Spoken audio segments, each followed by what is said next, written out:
తెలంగాణ రాష్ట్రంలో మీనాక్షి నటరాజన్ యొక్క అంశం రోజు రోజుకి ముదురుతా ఉంది. సో మీనాక్షి నటరాజన్ సంబంధించినటువంటి కేసు వివరాలను ఎవరు లీక్ చేశారు అనేటువంటి కోణంలో కూడా అంతర్గతంగా కాంగ్రెస్ పార్టీలో ఒక విచారణ ప్రారంభమైనట్టుగా తెలుస్తూ ఉంది. సో అందులో భాగంగానే దానికి సంబంధించినటువంటి ఒక సైలెంట్గా అంటే సీక్రెట్గా విచారణ కొనసాగుతున్నట్టుగా తెలుస్తూ ఉంది.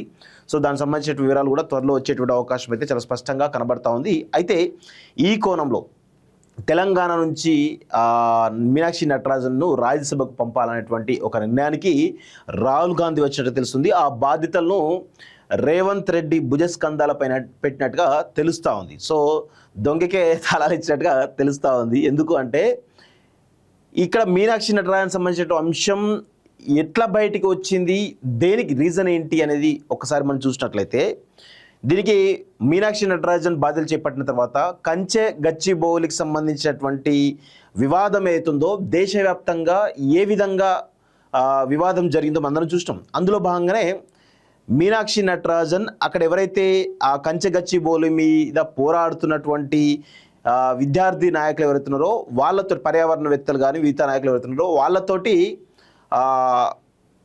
ఎవరు మీనాక్షి నటరాజన్ సమావేశమైంది.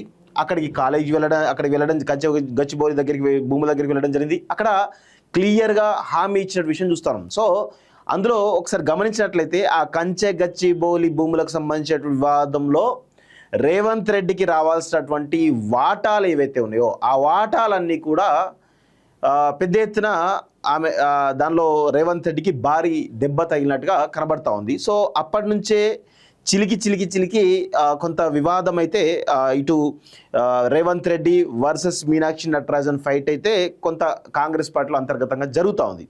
అయితే అదొకటే వివాదం కదా, అక్కడి నుంచి ప్రారంభమైనటువంటి వివాదం ఇక్కడ రేవంత్ రెడ్డి పాలన పైన పలు లేఖలు రాహుల్ గాంధీకి రాయడం జరిగింది. ఇక్కడ జరుగుతున్నటువంటి పరిస్థితులు ఏంటి, దోబుచ్చలాట్లు ఏంటి, ఏం జరుగుతుంది ఏంటి అనేటువంటి కోణంలో ప్రతి అంశంలో కూడా రాహుల్ గాంధీకి ఎప్పటికప్పుడు నివేదికలు పంపిస్తున్నటువంటి విషయంలో కొంత రాహుల్ గాంధీకి చాలా సమాచారం అయితే చేరవేయడం జరిగింది. ఈ తెలంగాణకు సంబంధించిన పాలిటిక్స్ విషయంలో రేవంత్ రెడ్డి ఆడుతున్నటువంటి విషయంలో. సో దానిలో భాగంగానే రకరకాల అంశాలు ఉన్నాయి. సో దానిలో ముఖ్యంగా వేం నరేందర్ రెడ్డి సంబంధించినటువంటి రాజ్యసభ ఎంపీ వివాదం కావచ్చు, రకరకాల అంశాలు కావచ్చు.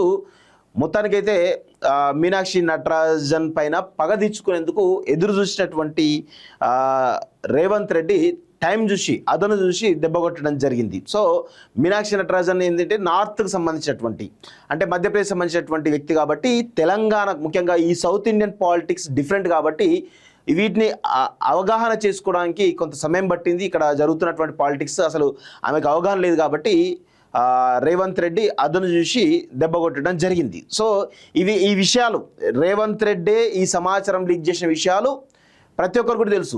మహేష్ కుమార్ గౌడ్కు తెలుసు, కాంగ్రెస్ పార్టీలో ఉన్నటువంటి కీలక వ్యక్తులకు తెలుసు. ఎందుకు అంటే ఇప్పుడు బీజేపీ మీద ఏదో నెపం నెట్టాలనేటువంటి ప్రయత్నం తప్ప సీరియస్ ఫైట్ కాంగ్రెస్ పార్టీలో ఉన్నటువంటి వ్యక్తులు చేయట్లేదు. ఎందుకంటే అది చేసింది కాంగ్రెస్ పార్టీ నాయకులే కాబట్టి. మీరు గమనించండి ఒకసారి, ఆ సీరియస్ ఫైట్ డిఫరెంట్గా ఉంటుంది. ఇప్పుడు రేవంత్ రెడ్డి కూడా ఎందుకు దీనిపైన ఓపెన్గా మాట్లాడే పరిస్థితి లేదు, ఏదో తూతు మంత్రంగా మాట్లాడడం తప్ప సీరియస్గా ఫైట్ లేదు. ఈవెన్ సుప్రీంకోర్టులో కూడా సీరియస్ ఫైట్ లేదు.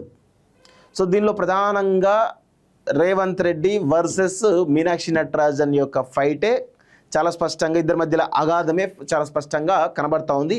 సో దీనిలో మరి రాహుల్ గాంధీ ఏమో తెలంగాణ నుంచి మీరు చేసింది మిస్టేక్ కాబట్టి తెలంగాణ నుంచి ఆమె రాజ్యసభ పంపాలనేటువంటి ఒక కండిషన్ పెట్టడం జరిగింది. మరి ఎప్పుడు పెడతారు, ఎట్లా ఏంటి అనేది చూడాల్సిన అవసరం అయితే ఉంది. మరి అది ఎంతవరకు పోతుందో, ఎంత దూరం పోతుందో చూడాల్సిన అవసరం అయితే ఉంది.